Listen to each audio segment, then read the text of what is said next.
Muy buenas, un cordial saludo a todos los oyentes de Radio Madre de Dios. Continuamos con nuestro repaso del Catecismo. En esta oportunidad veremos el punto 28. Mi nombre es Luis y soy colaborador de Radio Madre de Dios. En el programa anterior, a modo de resumen, dijimos que el inicio de las 4 partes del Catecismo está precedido por una ilustración, la cual es un fresco del siglo III y es la imagen más antigua que tenemos de la Virgen María. El mismo representa el tema central de la fe cristiana. Este es el misterio de la encarnación del Hijo de Dios. Se presenta entonces a María como la que trae al mundo y a los hombres la salvación. Por esto, ella es la figura más pura de la Iglesia. Comentamos que las verdades de la fe son razonables y ciertas. Las podemos creer con toda firmeza, pero no se nos imponen con una evidencia aplastante, pues entonces la fe no sería meritoria, y Dios ha dispuesto que en esta vida merezcamos con la virtud de la fe. Por tanto, la fe es suficientemente oscura para que la adhesión a ella sea libre y al mismo tiempo bastante clara como para que la adhesión a ella sea razonable. La fe es entonces segura y oscura al mismo tiempo. Segura porque se basa en la palabra de Dios y oscura por la limitación de nuestro entendimiento. Dijimos que mi relación con Dios es a través de la Iglesia, que es sacramento universal de salvación. Dios quiso instituir la Iglesia como medio para llegar a Él. Comentamos que la fe es un acto personal en que Dios llama, pero luego nosotros debemos poner nuestra voluntad, abriendo nuestro corazón a ese llamado de Dios para dar nuestro consentimiento con la voluntad. Citamos la siguiente frase de San Agustín: para creer es preciso querer creer. Recordamos que no basta sentir a las verdades reveladas por Dios, es preciso vivir de acuerdo con ellas. Dijimos las siguientes frases, las cuales son muy importantes. El que no vive como piensa, terminará pensando como vive. El que no vive como piensa, terminará pensando como vive. La siguiente frase es: si no ajustas tus obras a la fe, terminarás perdiendo la fe. Si no ajustas tus obras a la fe, terminarás perdiendo la fe. Por lo tanto, la manera de vivir influye decisivamente en la manera de pensar. Por tanto, resumiendo lo que dijimos, la fe es razonable, pero las razones no bastan para creer. Hace falta un acto de voluntad, y la voluntad no se decide por razones lógicas, sino por motivos y valores. Y definimos que creer, por tanto, no es solamente pensar que haya algo, como un acto puramente intelectual que responde a mis cuestionamientos, sino que creer involucra tener una relación con un Dios personal que me ama. Mencionamos también que no somos autosuficientes, y por ello necesitamos siempre la guía de Dios. Cuando el hombre pretende ser autosuficiente, va como un barco sin timón, sin rumbo, a la deriva del viento. Para terminar este repaso del programa anterior, dijimos que la existencia del alma se puede probar por las operaciones espirituales que el hombre es capaz de realizar, las cuales son obras que trascienden lo material. Habíamos comenzado diciendo que el hombre tiene deseo de Dios. Además de ser un catecismo bimilenario, es un catecismo de nuestro tiempo que responde a las preguntas del hombre de hoy. Al plantear que el catecismo parte hablando del deseo que el hombre tiene de Dios, es evidente que esto ha sido así siempre, desde que el hombre es hombre, porque Dios así lo ha creado. El catecismo, al igual que la palabra de Dios, es cristocéntrico. Por otro lado, recordemos que la Iglesia es servidora de Dios y servidora del hombre. Es al mismo tiempo fiel a Dios y servidora del hombre. Dios existe, pero además de existir, responde a nuestros anhelos más íntimos. Hoy en día ocurre que además del ateísmo, ante el cual se niega la existencia de Dios, existe una gran indiferencia religiosa. En un rato más citaremos al padre Loring en unas frases que escribió sobre este tema. Pero también debemos reconocer, como dijo el padre Santiago Martín, cuando se refería al relativismo moral, que ni todo está mal, ni todo está bien. Repetimos, ni todo está mal, ni todo está bien. Claro que no por ello diremos que siempre lo mejor es el punto medio, pero muchas veces hablamos de cosas que es bueno corregir con el afán de crecer como personas y hacer el mayor bien que podamos. Analicemos con más detalle esa frase, la cual encuentro muy prudente. Ni todo está mal, ni todo está bien.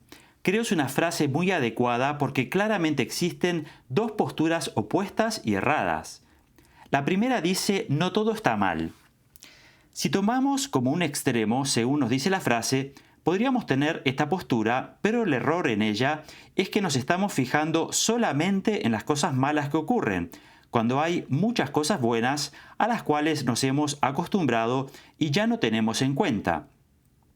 En una ocasión le preguntaron a una persona ciega qué es lo que más admiraba de la vida y comenzó a dar los siguientes ejemplos.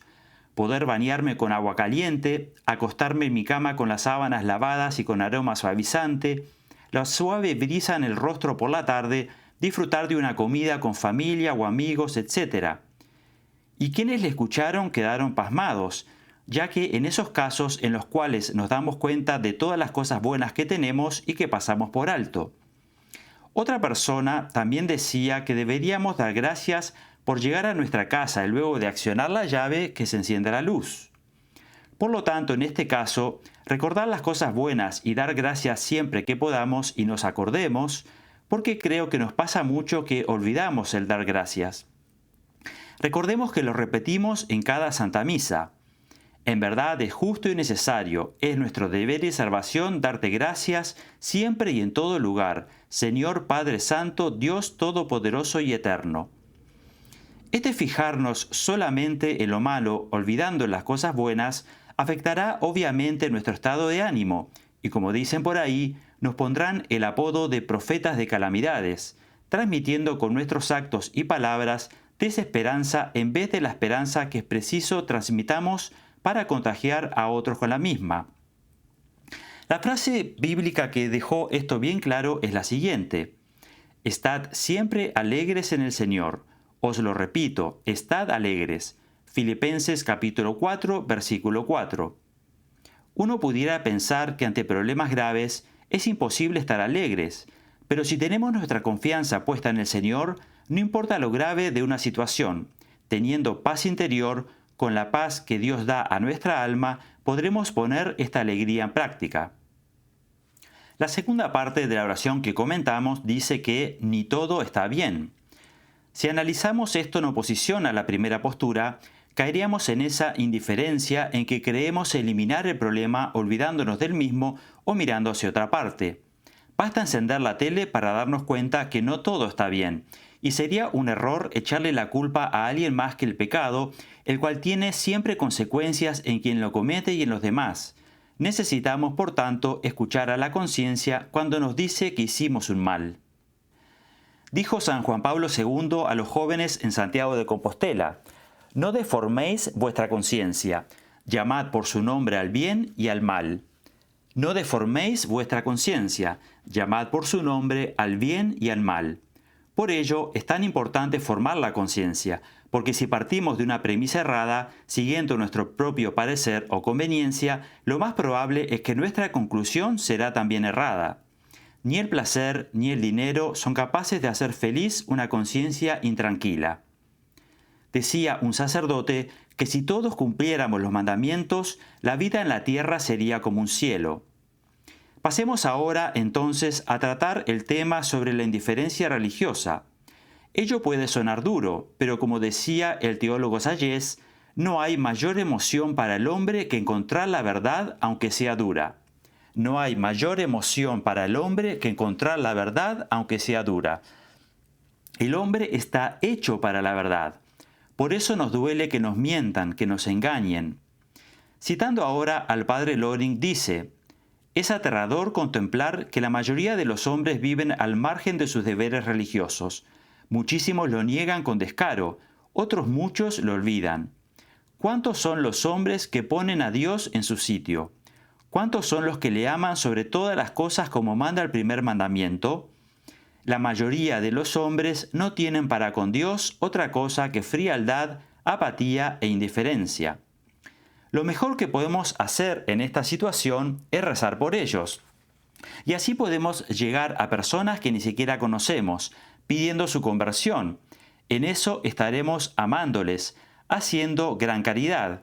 Por ejemplo, podríamos en cada rosario que hagamos o cada misa de la cual participemos ofrecerla por la conversión de los pecadores.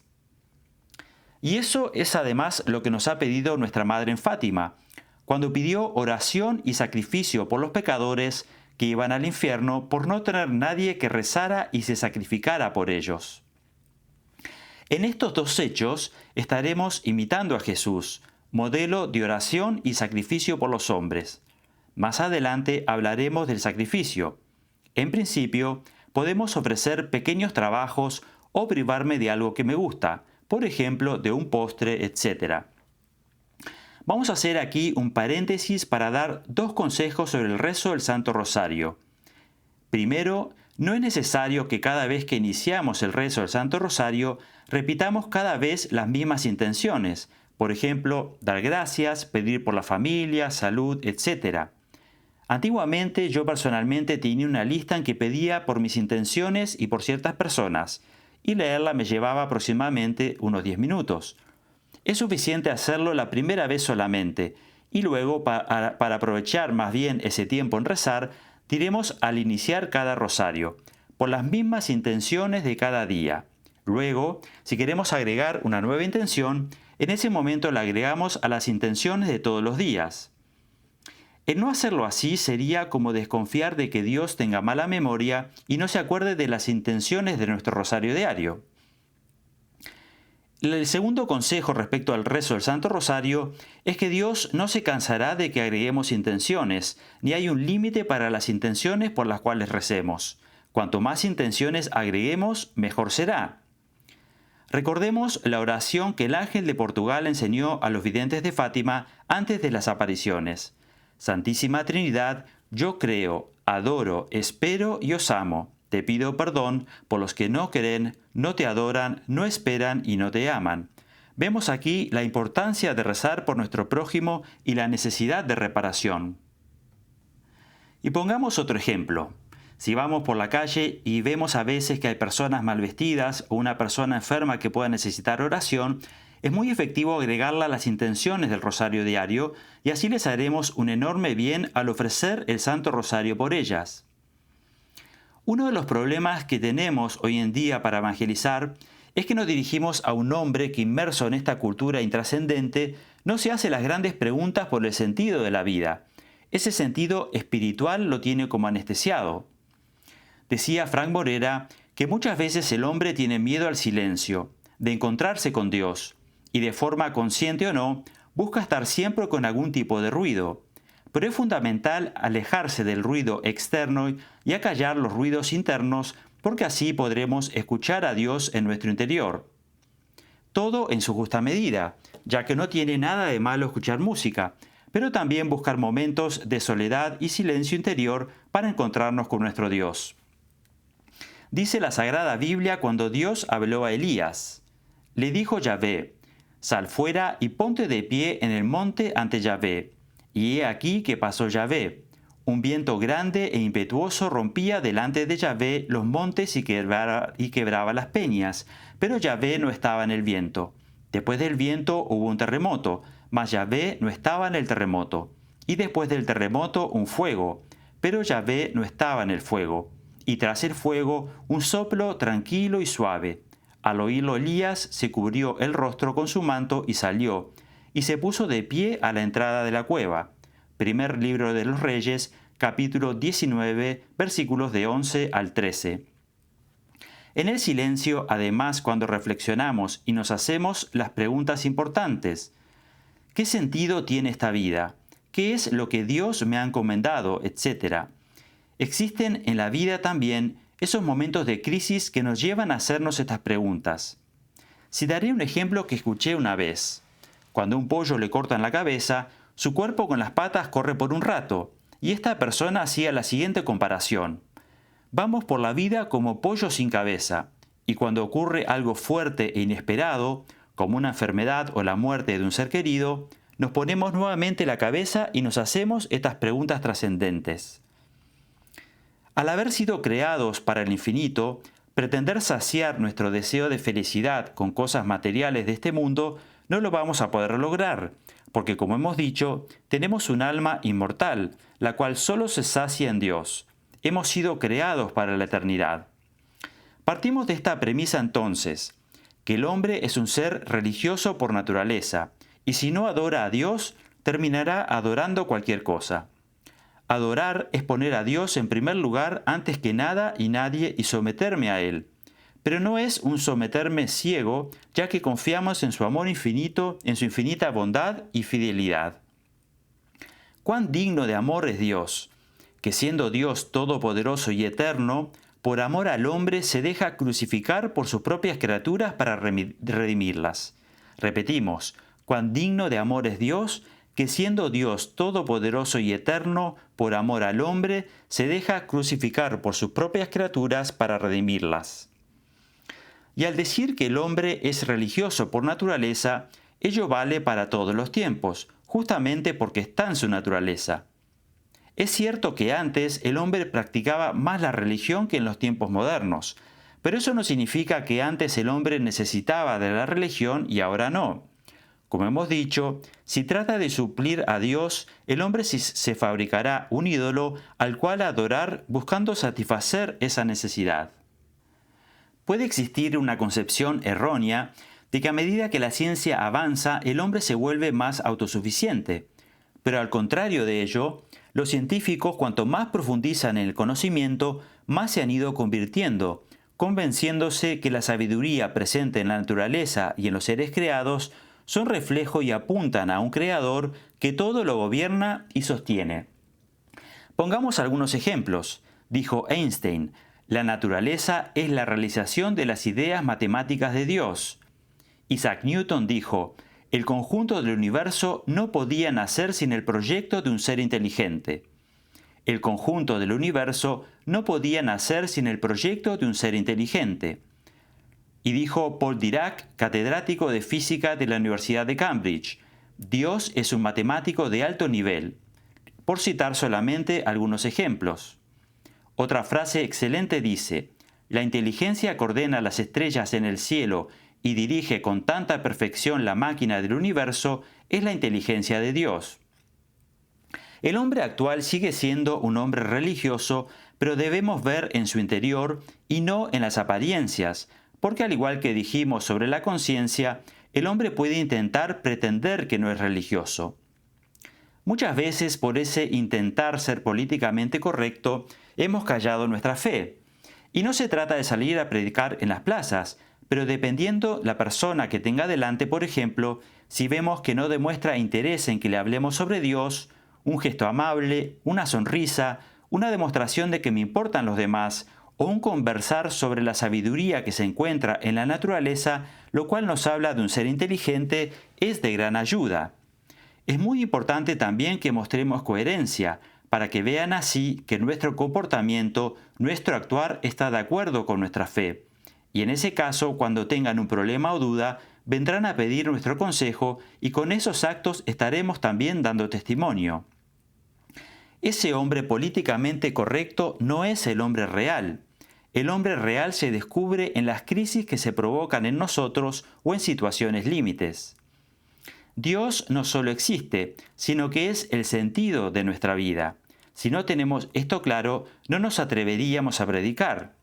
Saber que Cristo es lo que el hombre necesita para ser feliz es aquello que nos impulsa a predicarle. Pasamos ahora a leer el punto 28 y vamos a explicar la primera parte del mismo. Dice así: de múltiples maneras en su historia y hasta el día de hoy, los hombres han expresado su búsqueda de Dios por medio de sus creencias y sus comportamientos religiosos, oraciones, sacrificios, cultos, meditaciones, etc. A pesar de las ambigüedades que pueden entrañar, estas formas de expresión son tan universales que se puede llamar al hombre un ser religioso. La primera parte, por tanto, nos habla de la búsqueda de Dios por los hombres, diciendo que es un ser religioso. Esto se puede constatar en la historia desde la antigüedad. En las diferentes culturas siempre ha habido una búsqueda de lo trascendente, en una vida después de la muerte. Dice San Agustín, buscaba a Dios desde el principio aunque no lo supiese. Respecto de la afirmación de que el hombre es un ser religioso, el ateísmo no está en el origen del hombre. es más bien un fenómeno surgido de diferentes causas. El ateísmo deja sin resolver muchas más cosas que todos los misterios que acepta la fe. Por eso, Alexis Carrel, Premio Nobel de Medicina, dijo: «No soy lo suficientemente crédulo para ser incrédulo». Todo hombre racional tiene que plantearse la cuestión del sentido de nuestra existencia y de si hay algo después de la muerte. Quien tiene la respuesta de la fe vive con ilusión y esperanza. Quien no sabe responder vive con la angustia de la duda, pues nadie puede estar seguro de que no hay nada después de la muerte. Dijo Bacon: «Poca filosofía aparta de la religión, pero mucha filosofía conduce a ella». Vamos a enumerar ahora solamente las causas que llevan al ateísmo y más adelante las veremos con más detalle.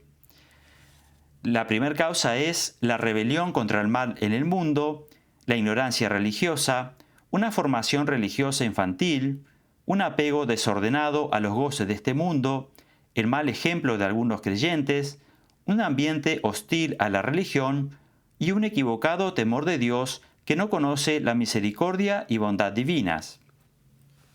También dijimos que el hombre es capaz de Dios, no así los animales, que no pueden tener una relación con Él, se guían solamente por su instinto y no captan la realidad a su alrededor de forma consciente como nosotros. También se necesita de la voluntad para tener un relacionamiento con Dios, como dijimos antes. Einstein reconoció su humilde admiración hacia un espíritu superior e ilimitado. Afirmaba que el hombre de ciencia tiene que ser profundamente religioso. Decía con frecuencia: «La ciencia sin religión es coja, y la religión sin ciencia es ciega». Es determinante en el hombre el buscar el sentido en las cosas que hacemos. Este sentido en la vida del hombre es el que le hace ser equilibrado. El amor, el amar y ser amado. Se conocen casos de personas que son famosas, las cuales tienen dinero, poder, bienes materiales, fama, pero algunas de ellas también manifiestan falta de amor, de felicidad, de este equilibrio que mencionamos. Y también hay personas muy humildes, austeros en su forma de vida, pero que son muy felices porque han encontrado el sentido de su vida. Dice la palabra de Dios que el hombre fue creado a imagen y semejanza de Dios. Todo ser humano por su misma naturaleza es imagen y semejanza de Dios. El hombre, por tanto, ha de comprenderse no en referencia a las demás criaturas del mundo, sino en referencia a Dios. El parecido entre Dios y el hombre no es un parecido físico, pues Dios no tiene cuerpo, sino un parecido espiritual, en cuanto que el ser humano es capaz de interioridad. Dice la Constitución Pastoral Gaudium et Spes: «Por su interioridad, el hombre es superior al universo entero». A esta profunda interioridad retorna cuando entra dentro de su corazón, donde Dios le aguarda, escrutador de los corazones, y donde él personalmente, bajo la mirada de Dios, decide su propio destino. Al afirmar, por tanto, en sí mismo la espiritualidad y la inmortalidad de su alma, no es el hombre juguete de un espejismo ilusorio provocado solamente por las condiciones físicas y sociales exteriores, sino que toca, por el contrario, la verdad más profunda en la realidad. Es muy beneficioso que aclaremos los conceptos de imagen y semejanza. Imagen se refiere a la condición espiritual del hombre, su dignidad de persona. No es solamente algo, sino alguien. Semejanza se refiere a su participación en la naturaleza divina mediante la gracia santificante. Tras el pecado original, la imagen se conservó en el hombre, pero la semejanza perdida por el pecado fue restaurada por la redención de Cristo. Al mantenerse la imagen de Dios en cada persona, a pesar del pecado, hasta en el hombre más malvado sigue estando una imagen de Dios grabada y sigue teniendo una conciencia que le dice: esto no está bien. Por eso somos responsables delante de Dios. Aún en los peores momentos de nuestra vida, seguimos siendo imagen de Dios, aunque hayamos perdido la semejanza de Dios por el pecado. Confirmando esto que dijimos, recordemos lo que dice la palabra de Dios. Este pasaje que vamos a leer lleva como título El amor al prójimo como fruto del amor a Dios. Si alguno dice: yo amo a Dios y odia a su hermano, es un mentiroso. pues el que no ama a su hermano a quien ve, no puede amar a Dios a quien nunca ha visto. Y este es el mandamiento que tenemos de él, que quien ama a Dios, ame también a su hermano. Primera carta de San Juan, capítulo 4, versículo 20. El hombre es la única criatura que Dios ha amado por sí misma, pues todas las demás fueron creadas para que estuviesen al servicio del hombre. Ello muestra también la igualdad fundamental de todos los seres humanos. Dice la palabra de Dios, Dios nuestro Salvador, que quiere que todos los hombres se salven y lleguen al conocimiento pleno de la verdad. Primera carta de Timoteo, capítulo 2, versículo 4. Dios, en muchísimas ocasiones de nuestra vida, nos tira salvavidas, ya que quiere nuestra salvación. Y estas son las gracias que sirven para nuestra salvación. El rechazar estas gracias es lo que nos lleva a la condenación. San Agustín afirma que fuera de Cristo, camino universal de salvación, que nunca ha faltado al género humano, nadie ha sido liberado, nadie es liberado y nadie será liberado. Y la Congregación para la Doctrina de la Fe recuerda que debe ser firmemente creída como verdad de fe católica que la voluntad salvífica universal de Dios, uno y trino, es ofrecida y cumplida una vez para siempre en el misterio de la encarnación, muerte y resurrección del Hijo de Dios. Pasemos ahora a la parte final del punto 28. Dice así: Dios creó de un solo principio todo el linaje humano para que habitase sobre toda la faz de la tierra y determinó con exactitud el tiempo y los límites del lugar donde habían de habitar, con el fin de que buscasen a Dios, para ver si a tientas le buscaban y le hallaban, por más que nos encuentra lejos de cada uno de nosotros, pues en él vivimos, nos movemos y existimos. Libro de los Hechos, capítulo 17, versículos 26 al 28. Podríamos resumir estos dos versículos bíblicos en dos ideas centrales. El primero, el hombre es criatura de Dios y depende en todo de él. Y el segundo, existe una relación entre Dios y el hombre, de modo que la idolatría es un error. Para desarrollar un poco más el primer punto, muchas veces escuchamos a personas que contando eventos importantes de su vida, por ejemplo, el terminar una carrera, tienden a pensar de forma autosuficiente que eso lo lograron que fue exclusivamente por su propio esfuerzo. Es evidente que el esfuerzo es importante, porque todo lo bueno que obtenemos requiere esfuerzo. Pero no debemos olvidar que en todo dependemos de Dios. En todo lo que hemos alcanzado hemos cooperado y puesto el esfuerzo de nuestra parte, pero Dios nos ha facilitado los medios para obtenerlo. Recordemos que dice en su palabra que ni un solo pájaro cae en tierra sin el consentimiento del Padre. Importante también no olvidar que si en este momento nuestro corazón está latiendo, es porque Dios así lo quiere. El segundo punto nos dice que al existir una relación entre Dios y el hombre, la idolatría es un error. Definamos entonces la idolatría. La idolatría es la adoración que se da a los ídolos. Ídolo es imagen de una deidad adorada como si fuera la divinidad misma.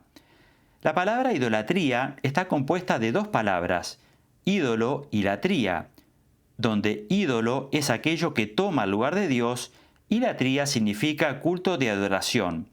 Idolatría consiste en adorar algo o alguien diferente a Dios, este es el ídolo, ya sea una persona o una cosa. Nosotros los católicos creemos en un solo Dios y solo a Él adoramos.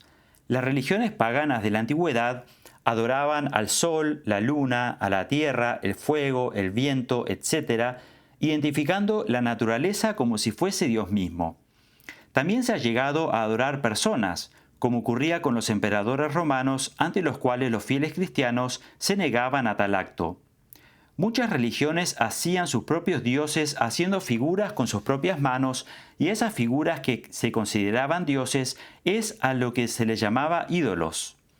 Luego, las culturas se han ido purificando y han entendido que Dios tiene que estar más allá de la naturaleza y más allá del hombre.